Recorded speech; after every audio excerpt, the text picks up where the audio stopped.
My name is Chris, and for the past 10 years I thought I had it all. A beautiful wife, a nice house, and a life that seemed almost picture perfect. My wife Emily and I met in college. She was the outgoing one, full of life and energy, always the center of attention at every party. I was the quieter type, more content with a good book or a quiet night in. Opposites attract, they say, and for a long time I believed that our differences were what made our relationship work. She brought excitement into my life, and I brought stability to hers. We balanced each other out. We got married shortly after graduation. The first few years were blissful. Emily worked as a marketing consultant, a job that suited her bubbly personality, while I settled into a steady career in IT. We had 2 kids, Ethan, who's now 8, and Mia, who just turned 6. Our life was busy, but it was a good kind of busy. We had the house in the suburbs, the weekend soccer games, the family dinners. Everything seemed to be going according to plan, but lately, something had changed. Emily had always been close with her best friend Rachel. They had known each other since high school, inseparable through thick and thin. Rachel was almost like a sister to her, and I had always been okay with that. In fact, I was glad Emily had someone she could confide in, someone who understood her in ways I never could. Rachel was a constant presence in our lives, at birthday parties, family gatherings, even on some of our vacations. I never thought much of it. She was part of the family, in a way. However, over the past few months, I started to notice things that didn't sit right with me. Emily seemed more distant, more preoccupied. At first, I chalked it up to stress. Her job had been demanding lately, with deadlines piling up and constant late-night meetings. But it wasn't just that. She was always on her phone, texting constantly, often with a smile on her face. When I asked who she was talking to, she would casually mention Rachel or some other friend, brushing off my concerns like they were nothing. It wasn't until I stumbled across a text message that I realized something was seriously wrong. It was late one night, and Emily had fallen asleep on the couch. Her phone buzzed on the coffee table, and I glanced over without thinking. The message preview caught my eye. It was from Rachel. "Tonight was amazing. Can't wait to see you again." My heart skipped a beat. I tried to convince myself it was nothing, just 2 friends being close, maybe reminiscing about a good time they had together. But a gnawing doubt took root in my mind, one that I couldn't shake. I started paying closer attention to their interactions, the way they looked at each other, the private jokes they shared. It was subtle, but there was an intimacy there that I hadn't noticed before. As the days passed, the tension between Emily and me grew. I found myself questioning her more often, asking about her day, who she had been with, what she had been doing. She would get defensive, accusing me of being paranoid, of not trusting her. And maybe she was right. Maybe I was overthinking things. But deep down, I knew something wasn't right. The breaking point came one evening when I was helping Ethan with his homework. Emily had been out all day with Rachel, supposedly shopping for a friend's birthday party. When she came home, she seemed distracted, almost guilty. She barely looked at me, muttering something about being tired before heading straight to bed. After the kids were asleep, I decided to confront her. I went upstairs, my mind racing with a mix of fear and anger. As I entered the bedroom, I saw Emily lying on the bed, scrolling through her phone.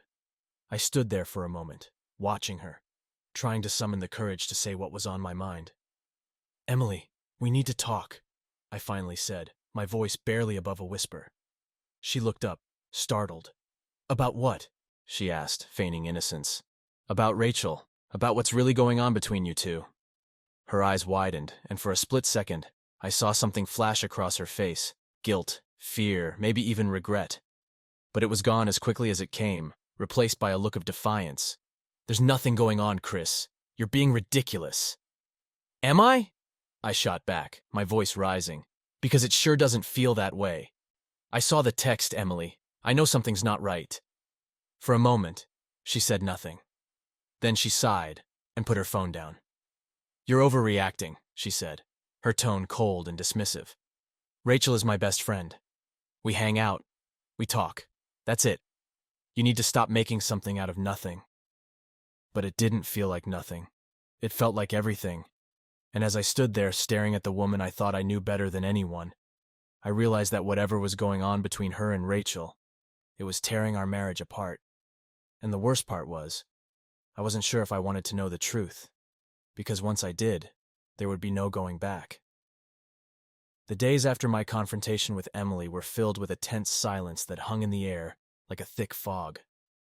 Every time I looked at her, I felt the gnawing doubt that had taken root in my mind, spreading like a cancer. The more I thought about it, the more I realized that her explanation didn't add up. The way she had dismissed my concerns, the way she had tried to turn it around on me, it just didn't sit right. I couldn't shake the feeling that there was something more going on, something she wasn't telling me. And the more I thought about it, the more convinced I became that Rachel wasn't the real problem. She was just a convenient scapegoat, a way for Emily to deflect my suspicions. But if it wasn't Rachel, then who was it? That question haunted me. It kept me up at night, my mind racing with possibilities. I tried to think back, to piece together the puzzle of Emily's behavior over the past few months. Who had she been spending time with? Who had she mentioned in passing? And then, like a bolt of lightning, it hit me. There was someone else. A name that had come up a few times, always casually, always in a way that seemed innocuous at the time. James. I remembered the name from a few of her stories about work. He was a client, someone she had mentioned in passing as being a bit of a flirt. At the time, I hadn't thought much of it. Emily was attractive, and it wasn't the first time she'd mentioned a guy being interested in her. But now, in light of everything else, it seemed like a glaring red flag that I had missed. I decided I needed to know for sure. If James was the one she was really involved with, I had to find out, and I wasn't going to get the truth from Emily, not without proof. So I started paying closer attention, listening for clues, trying to catch any hint of where she might be going or who she might be seeing. It didn't take long. A few days later, I overheard Emily on the phone while she was in the kitchen. I was in the living room pretending to watch TV, but my ears were tuned to her conversation. She was speaking in a low voice, trying to be discreet, but I could still make out most of what she was saying. "Yeah, I'll be there around 7, she said, her tone light and casual. "I'm looking forward to it too." "Okay, see you then." She hung up the phone and walked back into the living room, smiling as if nothing had happened. But I knew better. I waited until she left the room, then grabbed her phone from the kitchen counter. My heart was pounding as I scrolled through her recent calls. There it was, James. My suspicions were confirmed. I knew what I had to do. I had to catch them together, to see it with my own eyes. It wasn't enough to suspect. I needed proof, and I needed to make sure that Emily knew she couldn't keep lying to me, that she couldn't keep treating me like a fool. The next evening, I told Emily that I had to work late. She barely looked up from her phone, just mumbled something about dinner being in the fridge. I felt a surge of anger at her indifference, but I kept it in check. I had to stay focused. I waited until she left the house, then followed her. I kept a safe distance, careful not to be seen. She drove across town to a part of the city we didn't usually go to. My stomach churned as I realized she was headed to a restaurant. A fancy one, the kind we rarely went to anymore because of the kids. This was more than just a casual meetup. This was a date. I parked a block away and walked to the restaurant, my heart pounding in my chest. I spotted Emily through the window almost immediately. She was sitting at a small, candlelit table, looking radiant in a dress I hadn't seen her wear in years. Across from her was James. He was handsome in a slick, confident way that made my blood boil. They were laughing, leaning in close to each other, completely absorbed in their own world. I stood there, staring through the glass, feeling like I was watching someone else's life. How could this be my wife, the mother of my children, sitting there with another man, looking happier than I'd seen her in months? The anger that had been simmering inside me erupted into a full-blown rage. I couldn't just stand there and do nothing. I pushed open the door and stormed into the restaurant, my vision narrowing to just the two of them. Emily saw me first, her eyes widening in shock. She started to say something, but I didn't hear it. I was already moving toward their table, my fists clenched at my sides. James looked up, confused at first, then alarmed as he realized what was happening. He started to stand, but I was already there. Without thinking, I grabbed the bottle of wine from their table and swung it at his head with all the strength I could muster. The glass shattered on impact, sending a spray of red wine and shards flying everywhere. James staggered back, clutching his head as blood began to seep through his fingers. Emily screamed, a sound that cut through the haze of my fury. She leaped up from her seat, trying to pull me away from James, but I shook her off. I was breathing hard, my chest heaving with the effort to control the rage that was still coursing through me. "What the hell, Chris?" she screamed, her face twisted in horror and disbelief. "What are you doing?" "What am I doing?" I roared, my voice echoing through the now silent restaurant. "What the fuck are you doing, Emily? How long has this been going on? How long have you been lying to me?" James was slumped against the wall, groaning in pain. A few patrons had gotten up from their tables, their eyes wide with shock, but no one dared to intervene. I didn't care. All I could see was the betrayal in front of me, the betrayal that had shattered my life. Emily tried to speak, but the words caught in her throat. She looked from me to James and back again, her face pale with fear. "Chris, please. It's not what you think. Not what I think," I spat, my voice dripping with venom. "You're fucking him, Emily. How stupid do you think I am? You think I wouldn't find out? You think I wouldn't know?" She flinched at my words, tears welling up in her eyes. "I'm sorry. I didn't mean for this to happen." I took a step back, shaking my head in disbelief. "You didn't mean for this to happen? You didn't mean to destroy our marriage, to destroy our family? How could you do this to me, to us?" But before she could answer, the restaurant manager rushed over, trying to defuse the situation. "Sir, please, you need to leave. We've called the police." I didn't care. I turned and walked out, leaving Emily and James behind, leaving the wreckage of my life behind. I didn't even feel the rain pouring down as I made my way back to the car. All I felt was the cold, empty void where my marriage used to be, where my trust in the woman I loved used to be. As I drove home, my hands shaking on the steering wheel, I knew that nothing would ever be the same again. Emily had shattered our lives, and now there was no putting the pieces back together. I spent the entire drive home replaying the scene in the restaurant over and over in my mind, like some kind of sick, twisted movie that I couldn't turn off. The sound of the bottle smashing against James's skull, the look of shock and horror on Emily's face, the taste of blood in my mouth where I'd bitten down hard on my own lip. It was all so vivid, so painfully real. When I finally pulled into the driveway, the house was dark and quiet. The kids were at my parents' for the weekend, thank God, so at least I wouldn't have to explain any of this to them. Not yet, anyway. I wasn't sure how I was going to do that. How do you tell your children that their mother has betrayed everything you thought your family stood for? I sat in the car for a few minutes, trying to gather my thoughts, trying to figure out what the hell I was going to do next. But my mind was a mess, a swirling storm of anger, pain, and betrayal that I couldn't seem to break free from. All I knew was that I couldn't let Emily get away with this. She had lied to me, deceived me, made a fool out of me, and I was going to make her pay for it. I finally got out of the car and slammed the door behind me, the sound echoing through the empty night. I walked up to the front door, my fists clenched, my heart pounding in my chest. I didn't care what happened next. I didn't care if this ended in a fight, in screams and tears and broken glass. All I cared about was confronting Emily, making her face what she had done, making her admit to the lies she had spun. As soon as I stepped inside, I was hit by the smell of her perfume, sweet, floral, intoxicating.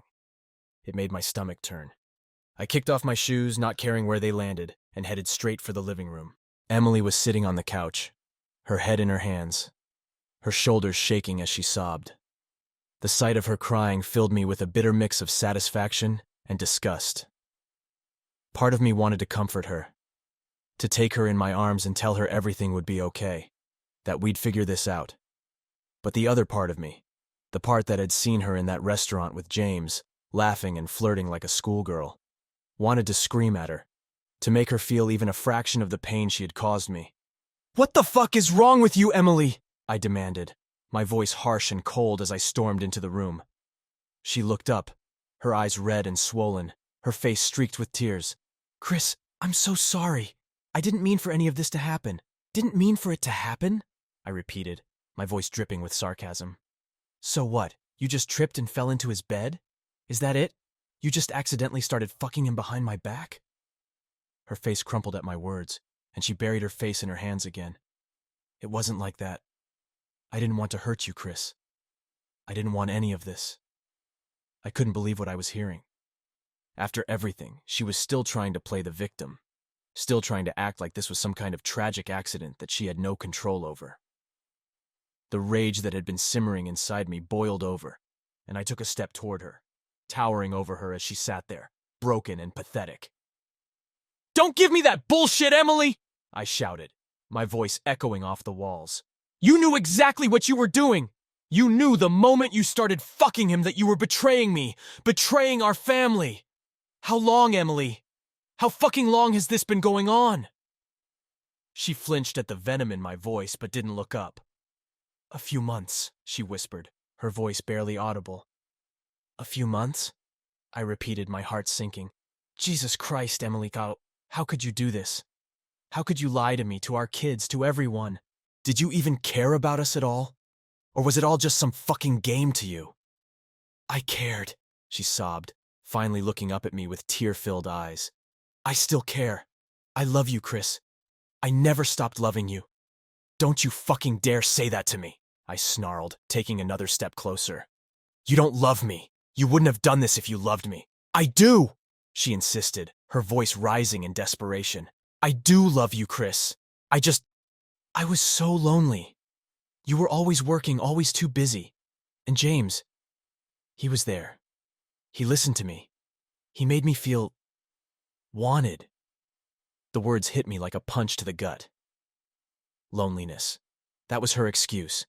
That was her justification for destroying our marriage, our family. I felt sick to my stomach, the bile rising in my throat. "So this is my fault then?" I said, my voice trembling with rage. "You're blaming me for this? You're saying I drove you to it?" "No!" she cried, shaking her head. "No, Chris, that's not what I'm saying. I was weak. I made a mistake. I'm sorry. I'm so sorry." "Sorry?" I laughed bitterly. "You think sorry is going to fix this? You think saying you're sorry is going to make everything okay?" She didn't answer. She just sat there crying, looking up at me with those pleading eyes that used to melt my heart. But now, all they did was fill me with disgust. I couldn't stand the sight of her, couldn't stand to be in the same room with her. "I can't do this, Emily," I said, my voice cold and final. "I can't be here with you.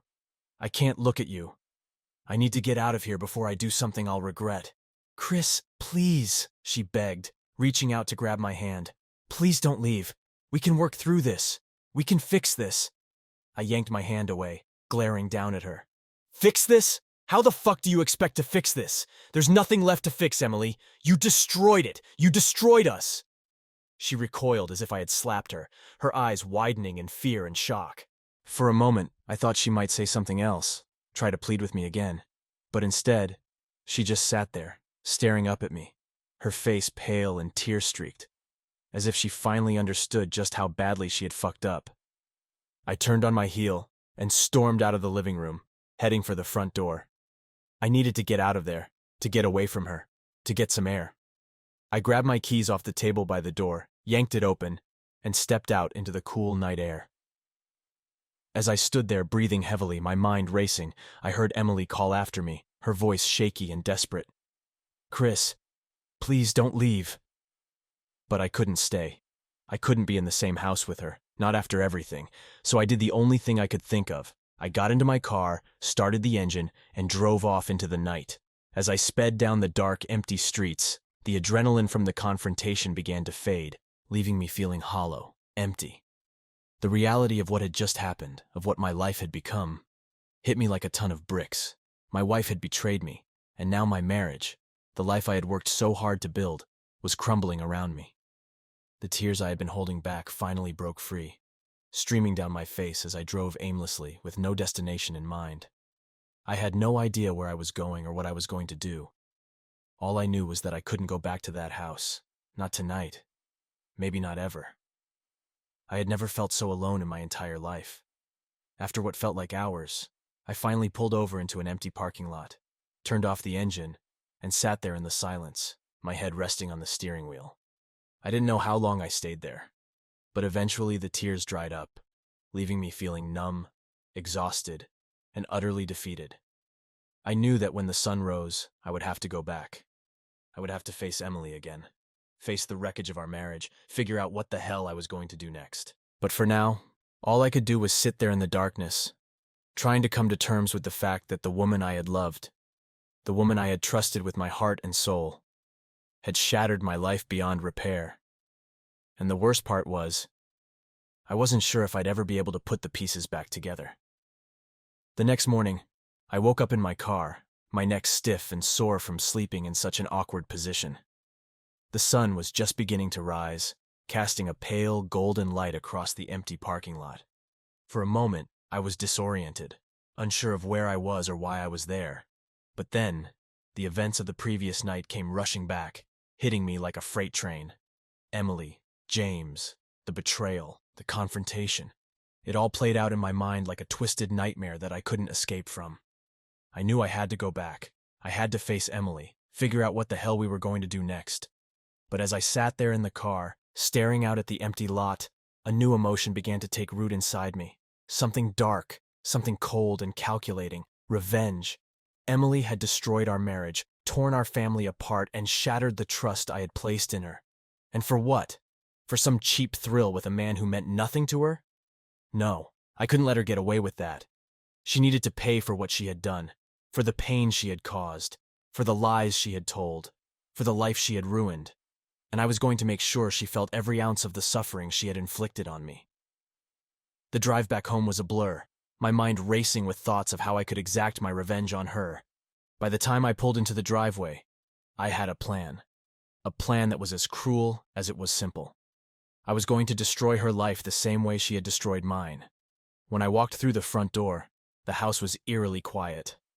I expected to find Emily in the living room, but it was empty. I could hear the faint sound of water running upstairs, and I knew she was in the shower. Good. It gave me time to get everything in motion. I went straight to the office where we kept our important documents.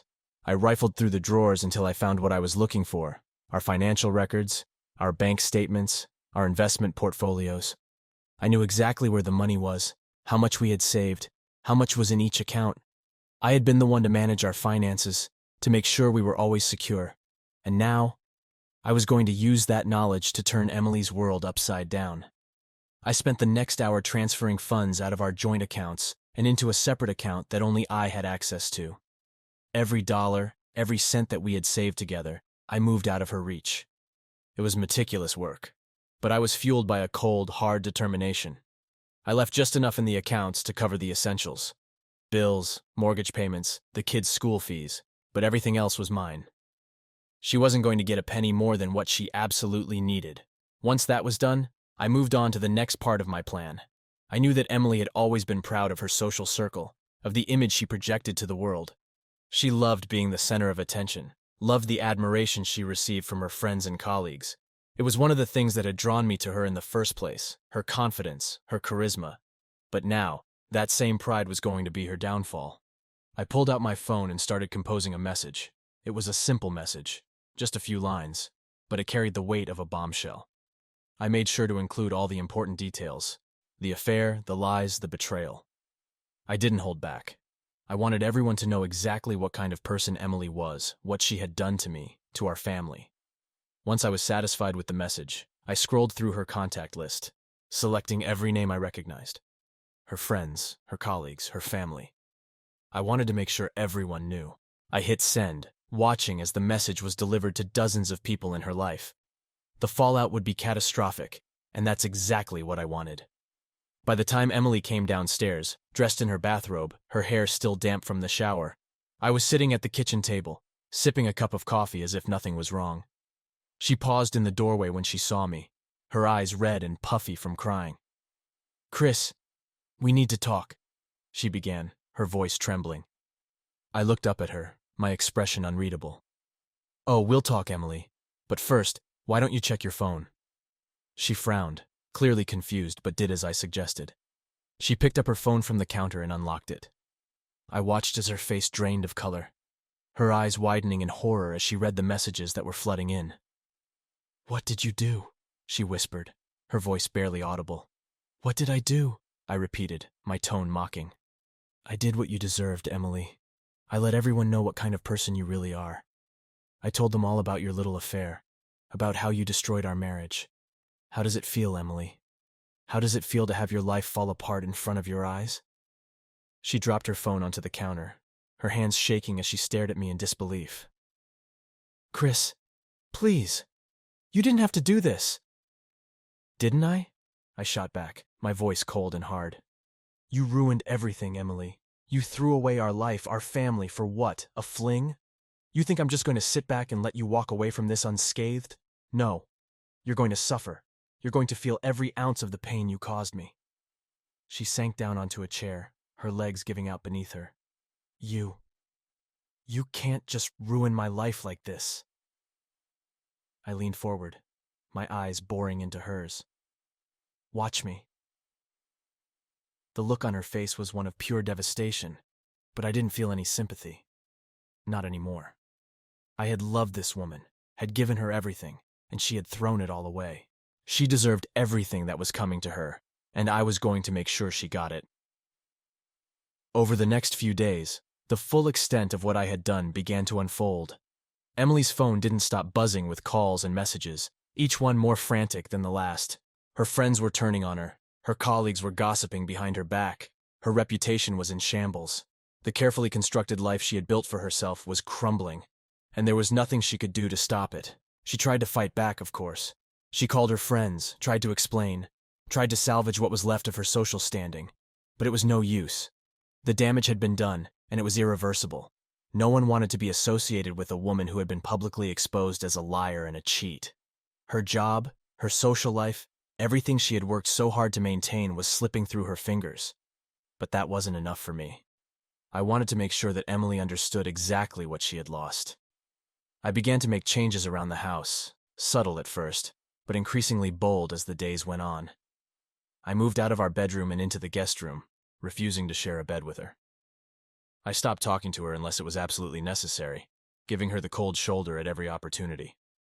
I even started spending more time out of the house, going out with friends, staying out late, just to remind her of what she had given up. She tried to make amends, tried to apologize, but it was all empty words to me. I didn't want her apologies. I wanted her to feel the same loneliness, the same isolation that I had felt when I found out about her betrayal. And slowly it began to work. She became more withdrawn, more desperate, clinging to the hope that I might forgive her, that we might somehow be able to move past this.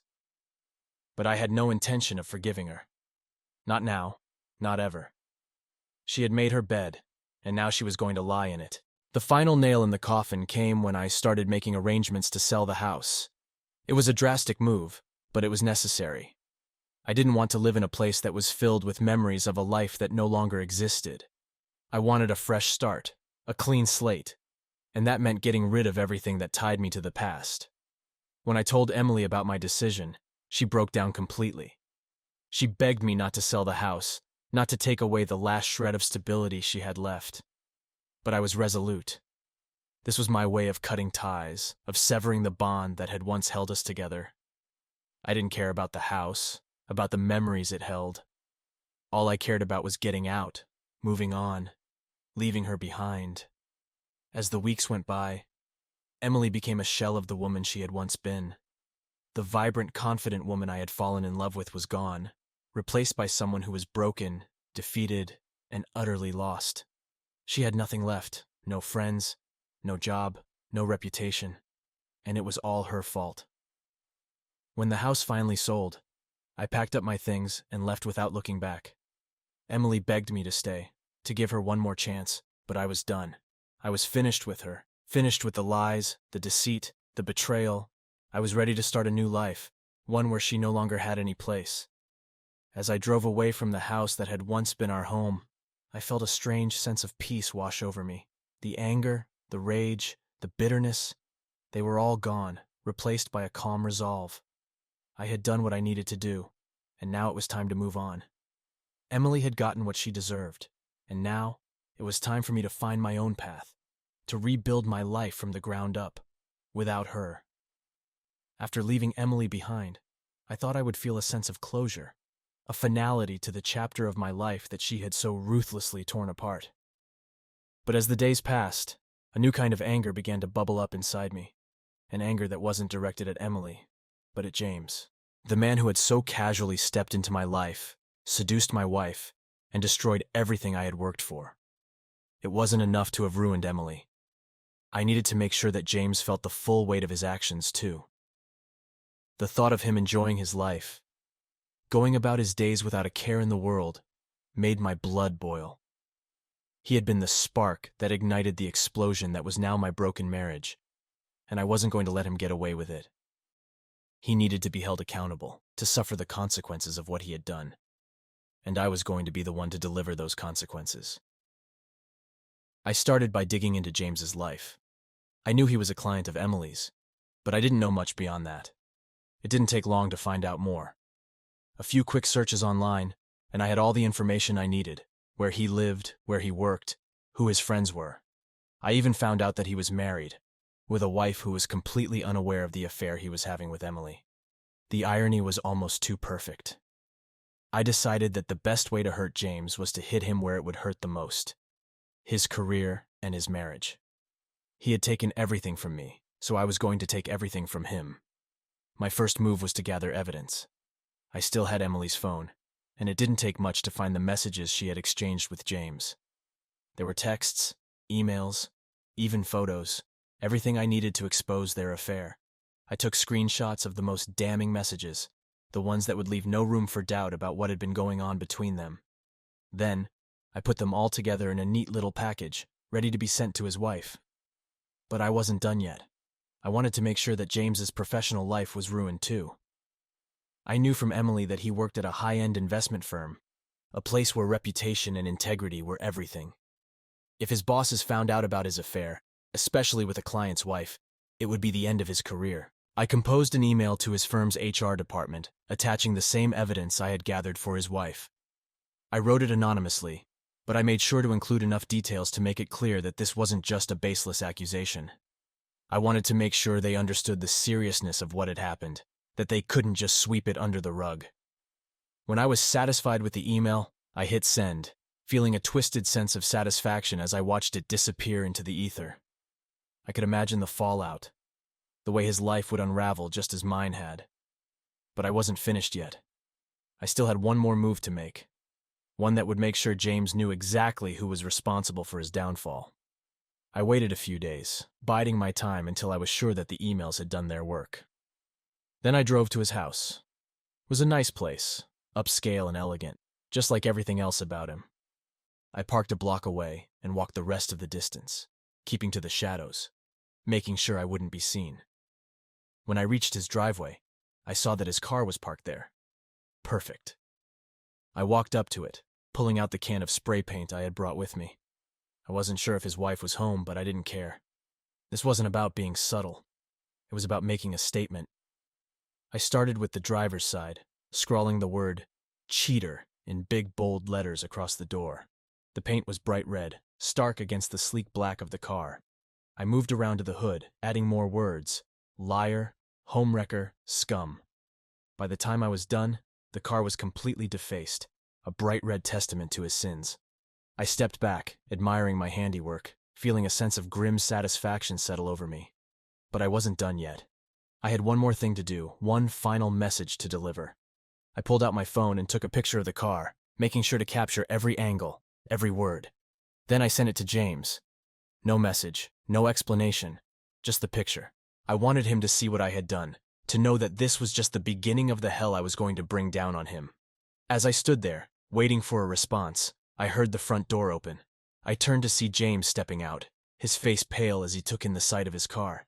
His eyes widened in shock, his mouth falling open in disbelief.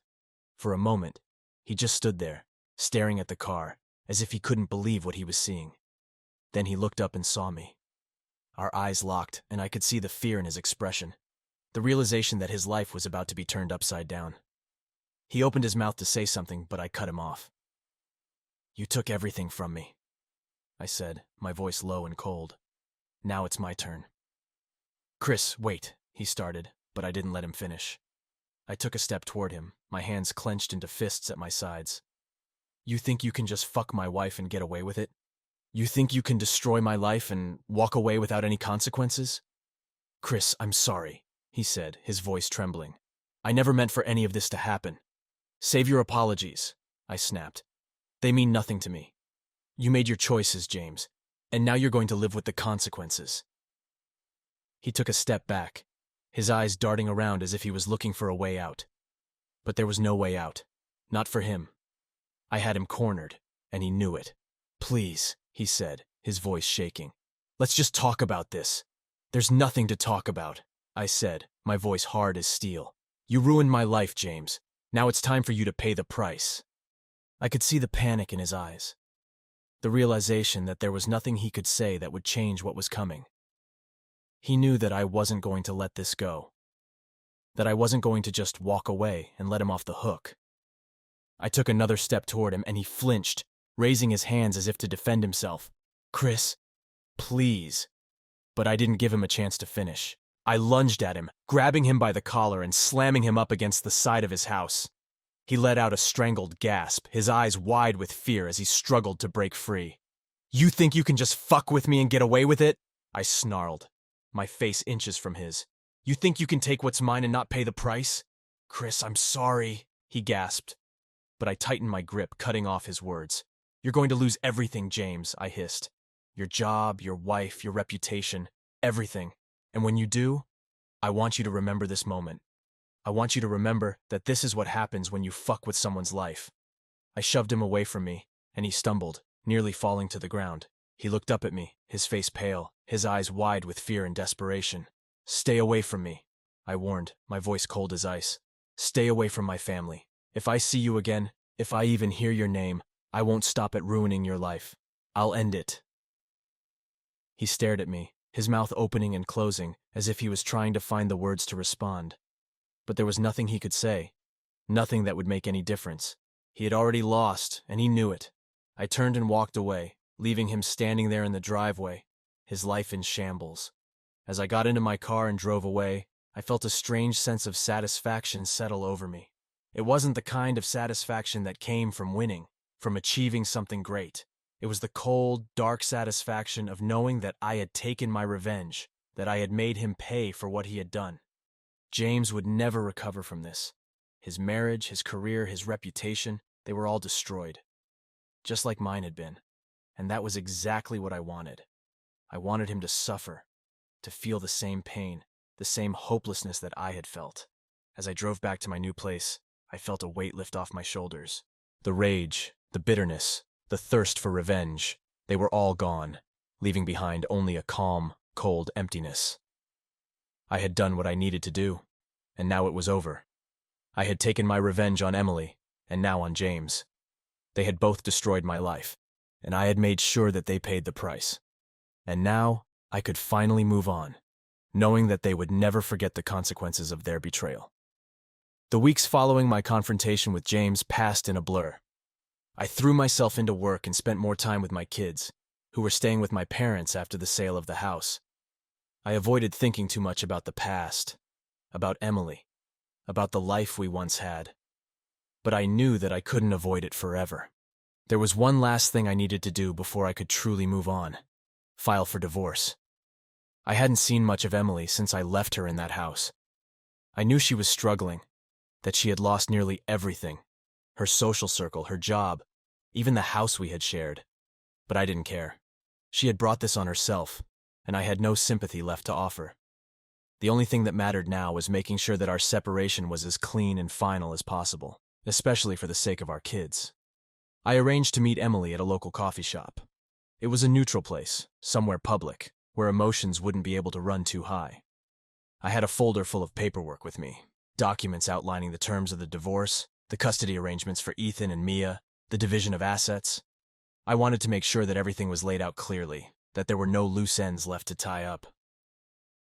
When I arrived at the coffee shop, Emily was already there, sitting at a corner table. She looked worn out, her face pale and drawn, her eyes red from crying. Seeing her like that should have made me feel something.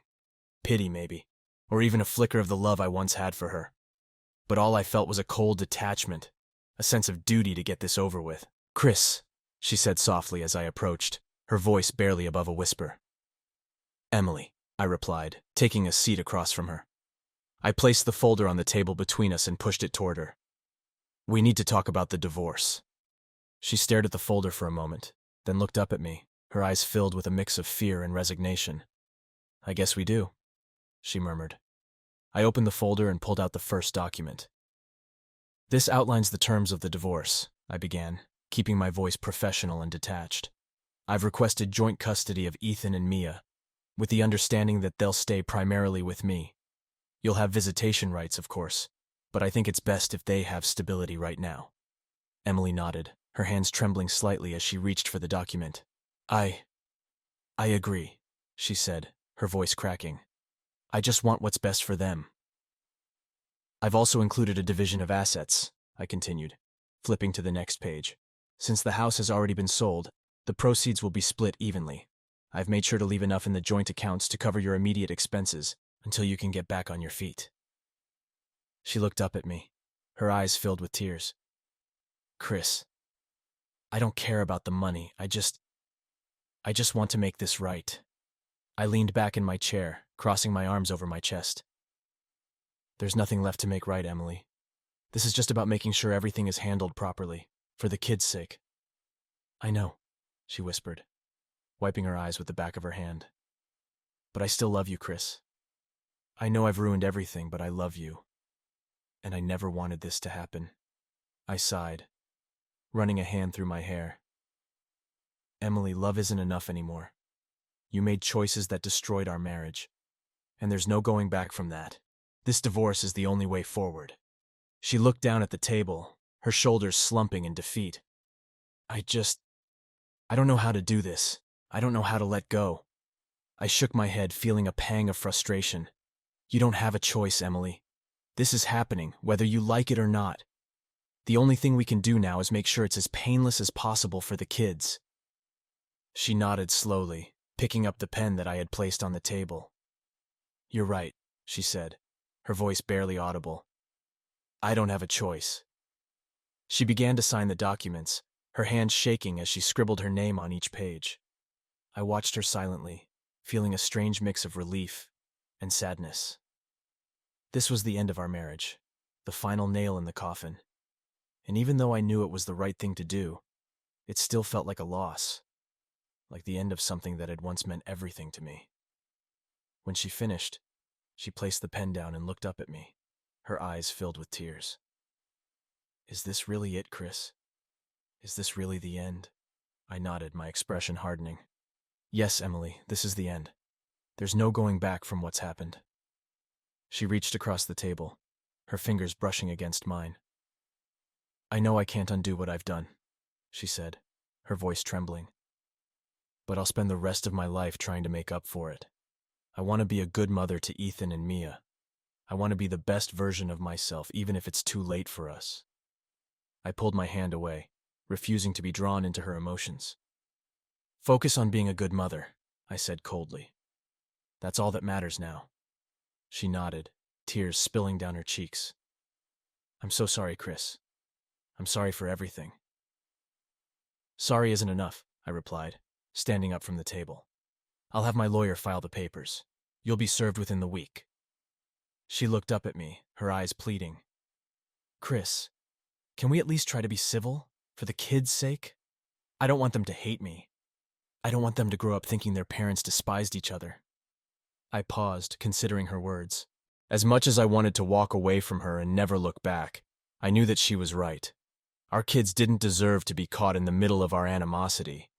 They deserved parents who could at least be civil to each other, who could work together for their sake. We'll be civil, I agreed, my voice stiff. But that's all I can promise, Emily. Don't expect anything more. She nodded, swallowing hard. Thank you. I turned and walked away, leaving her sitting there at the table, clutching the divorce papers as if they were her last lifeline. I didn't look back as I left the coffee shop, didn't allow myself to feel any sympathy for her. This was what she had chosen, and now she had to live with the consequences. As I got into my car and started the engine, I felt a sense of finality settle over me. The divorce was inevitable, but now that it was set in motion, I felt strangely at peace. I had taken my revenge on both Emily and James. and now I was finally closing the book on this painful chapter of my life. There would be no reconciliation, no happy ending for us, but at least now, with the divorce in motion, I could begin to move on, to rebuild my life without the shadow of betrayal hanging over me. It wouldn't be easy, but it was the only path forward. And as I drove away from the coffee shop, I knew that I was finally ready to take that first step into my new life, alone, but free from the pain of the past. In the days that followed our conversation at the coffee shop, I found myself in a strange state of limbo. The papers had been signed. The process was in motion, and yet there was still a sense of waiting. A waiting for the finality that the divorce would bring. Life continued on, albeit with a new heavy weight on my shoulders. The knowledge that my marriage was officially coming to an end was both a relief and a burden. The first step was ensuring the legal process moved smoothly. I met with my lawyer, a no-nonsense woman named Karen, who had handled cases like mine countless times. Her office was efficient, the walls lined with certificates and degrees that spoke of her expertise. She was sharp, professional, and exactly what I needed to guide me through the complexities of divorce. "Chris, we've got everything we need to move forward," Karen said as she reviewed the signed documents. "Your financial records are in order, the custody agreement is clear, and with Emily's signature, we shouldn't run into any significant hurdles."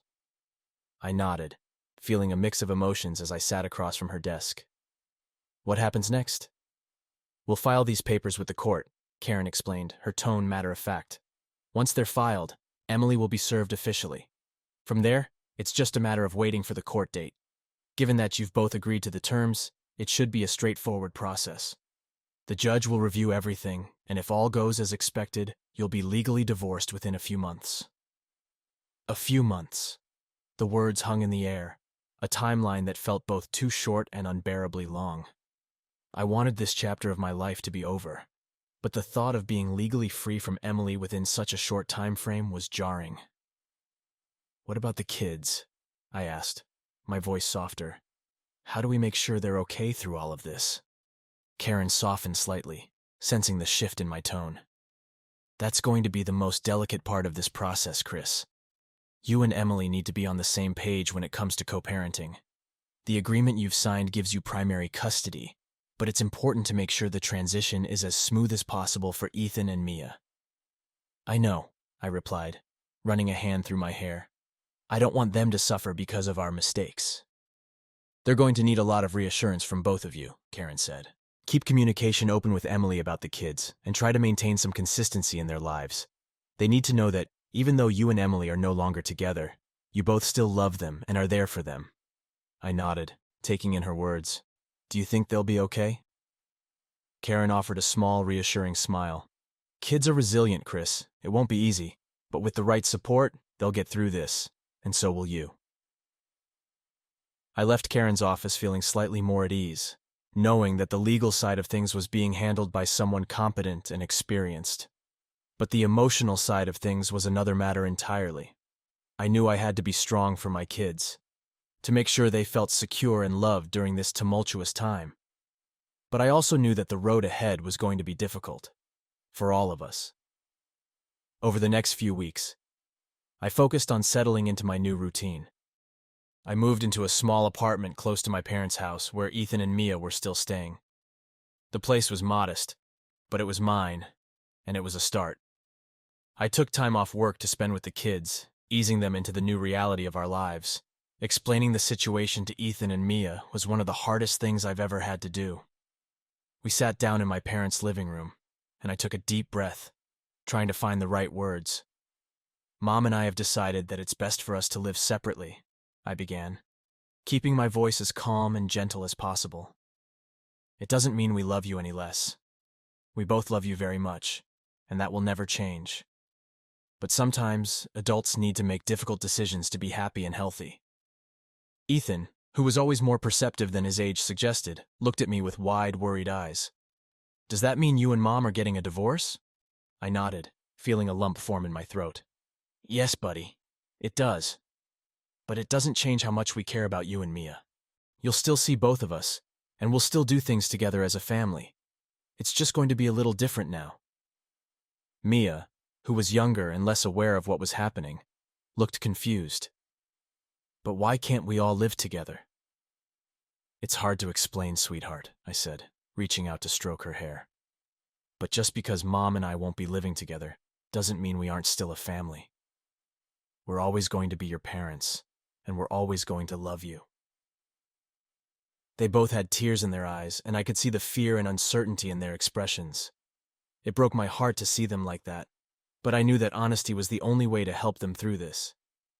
"Will we still get to see you a lot?" Ethan asked, his voice wavering. "Of course," I assured him. "You'll be with me most of the time, and you'll see Mom on weekends and some evenings. We're going to make sure that you get to spend time with both of us." Mia leaned into me, wrapping her small arms around my neck. "I don't want things to change," she whispered. I held her close, my heart aching. "I know, sweetie, but we're going to get through this together, okay? I promise." Over the next few weeks, I did my best to keep that promise. I took the kids to school in the mornings, picked them up in the afternoons, helped them with their homework, and tried to maintain as much normalcy as possible. Emily and I kept things civil, communicating about the kids' schedules and needs without letting our own issues get in the way. It wasn't easy, but it was necessary. As the court date approached, the finality of the divorce began to weigh more heavily on me. I knew that once the papers were signed by the judge, there would be no turning back. Our marriage would be officially over, and I would be legally free from Emily.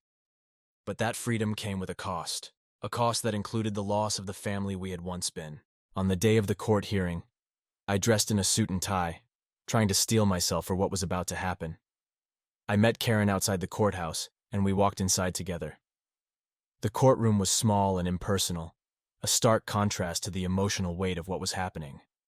Emily was already there, sitting with her own lawyer. She looked fragile, her face pale and drawn, her eyes hollow. I avoided meeting her gaze, focusing instead on the judge who was reviewing our case. The hearing was brief.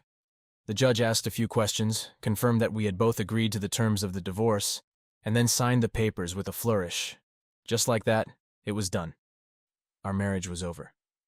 As the judge dismissed us, I felt a strange sense of emptiness settle over me. I had expected to feel relief, maybe even a sense of closure, but all I felt was a hollow void where my marriage had once been. Karen gave me a reassuring pat on the back. "You did well, Chris. It's over now.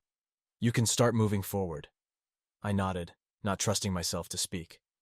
As we left the courtroom, I glanced over at Emily one last time. She was talking quietly with her lawyer, her expression sad and defeated. There was no anger left between us, no hatred, only a shared sense of loss for what could have been. I walked out of the courthouse and into the bright afternoon sun, feeling the warmth on my face. It was over. The marriage, the betrayal, the pain, it was all behind me now. But the path ahead was still uncertain, still filled with challenges that I wasn't sure I was ready to face. I drove back to my apartment, the streets blurring as I replayed the events of the past few months in my mind. I had taken my revenge on Emily and James. I had fought for my kids, and I had done what I needed to do to protect myself. But now, standing on the edge of a new chapter in my life, I wasn't sure where to go from here. When I got home, I found Ethan and Mia waiting for me. They were with my parents, who had brought them over to help ease the transition to my new place. The moment I walked through the door, they ran to me, wrapping their arms around me in a tight hug. "Dad," Ethan said, his voice full of excitement. "Can we go to the park today?" I smiled down at them, feeling a surge of love and gratitude for these two little people who had kept me going through the darkest days of my life. "Sure, buddy, let's go to the park." As we walked to the park together, hand in hand, I felt a sense of hope begin to stir within me. The future was uncertain, but it was also full of possibilities. I had my kids, my family, and a chance to rebuild my life on my own terms. And for the first time in a long time, I felt ready to take on whatever came next. As the days turned into weeks and the weeks into months, I slowly began to adjust to my new reality. The divorce had left its mark on me, a scar that would never fully heal.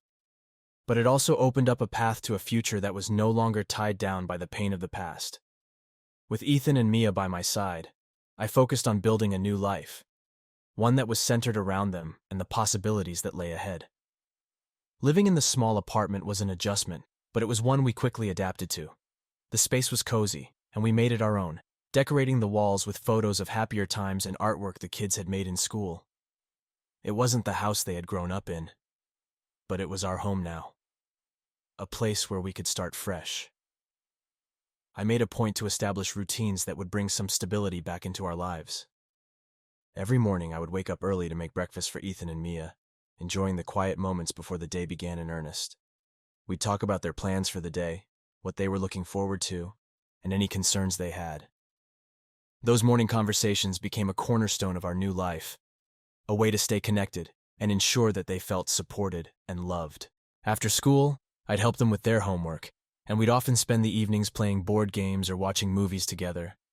On weekends, we'd go to the park, take day trips to nearby attractions, or simply relax at home, enjoying each other's company. I wanted to make sure they knew that despite everything that had happened, they still had a family that was just as strong, even if it looked a little different now. But as much as I focused on Ethan and Mia, I knew I also needed to take care of myself. The divorce had taken a toll on me, and there were days when the weight of it all threatened to pull me under. I missed the life I had once envisioned, the life that had been shattered by Emily's betrayal.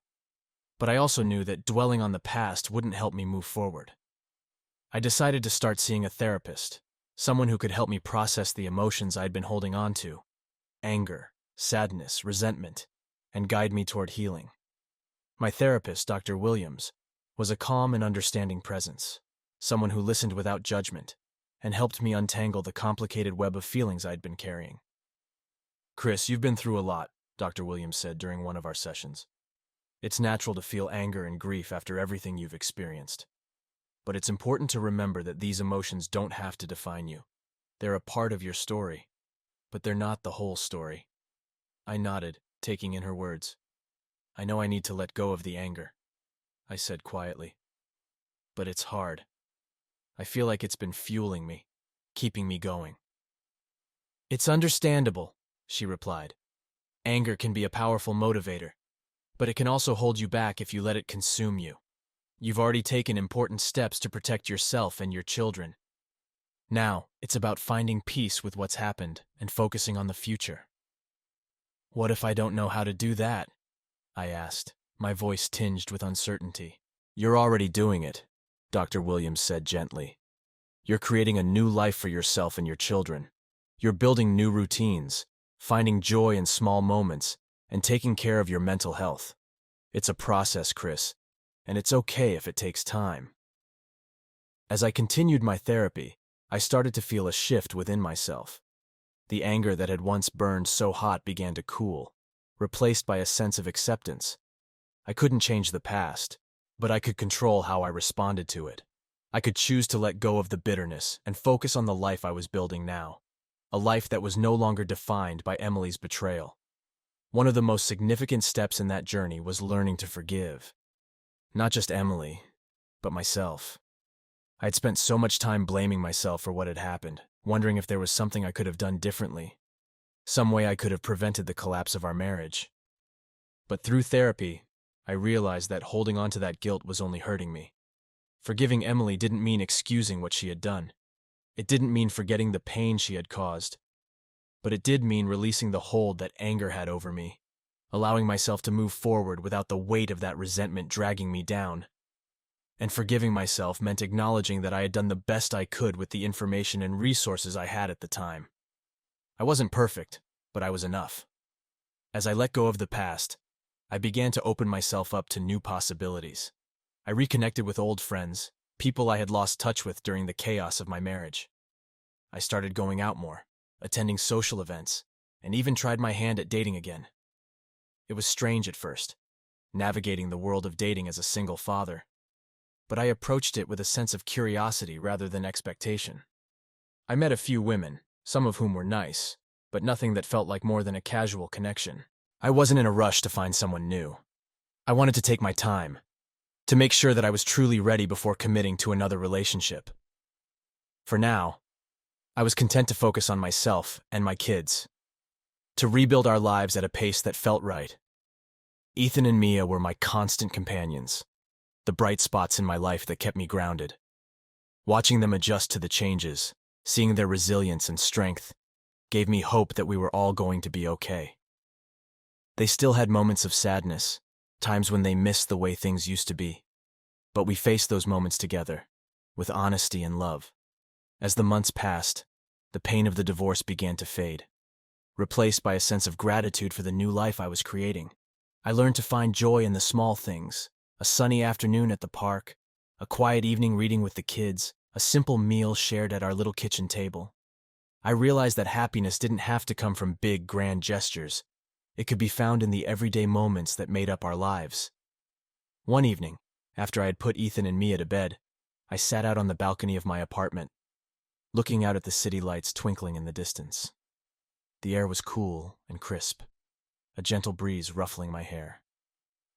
As I sipped a glass of wine, I thought about how far I had come, how much had changed since that terrible day when I first discovered Emily's betrayal. I wasn't the same person I had been back then. I had been through hell, but I had come out the other side stronger, wiser, and more determined to live a life that was true to who I was. I had faced the worst, and I had survived. And now, I was ready to embrace whatever the future held. As I sat there, the phone buzzed with a text from an old friend, someone I hadn't seen in years. "Hey Chris," the message read. "Been thinking about you. Want to grab a drink sometime?" I smiled, feeling a warmth spread through me that had nothing to do with the wine. "Sure," I replied. "Let's catch up." It was a small thing, a simple message, but it felt like the beginning of something new, something good. I put the phone down and leaned back in my chair, closing my eyes and taking a deep breath. The road ahead was still uncertain, but for the first time in a long time, I wasn't afraid of what was to come. I had my kids, my family, my friends, and a life that was mine to shape. And that was enough. As the night grew darker and the stars began to appear in the sky, I felt a sense of peace settle over me. This was my new life, a life that had been born out of pain and loss but was now filled with hope and possibility, and I was ready to live it to the fullest.